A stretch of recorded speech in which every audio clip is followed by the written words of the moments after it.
when we have trust funds on a transaction, we all just kind of like, it's a piece of cake. I think it takes about 2.5 minutes really from start to finish of that process. We love when there's trust funds available, and here in Minnesota, it's definitely prevalent on almost all transactions. There are some brokerages who do not elect to use trust funds with their listings, so we don't see it often. But when we do, there's a little bit of a, oh, here we go. Because what that means is we then have to get the buyer to physically deliver that check either to their agent who will deliver it to the person who's holding typically the listing.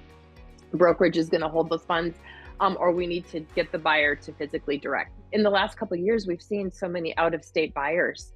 They're not all moving from one city to the next. And so in those situations, it has been a challenge to get those earnest money funds delivered within 3 days, which is what the contracts typically require. We have some states where we have the options of courier or wire transfer or check delivery. And it holds us up because one of the most crucial tasks that we have day one of receiving a new contract is getting those funds delivered. And we are reaching out to the buyer to say, hey, here's all the different ways you can deliver this. How would you like to do so? And we're overwhelming the buyer.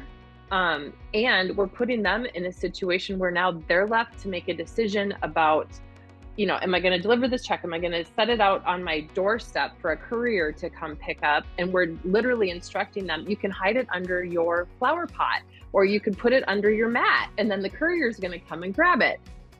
If they don't put it out there, if the courier can't find it, if they have to travel all across town to try to get to the title company before title closes that day with their physical check.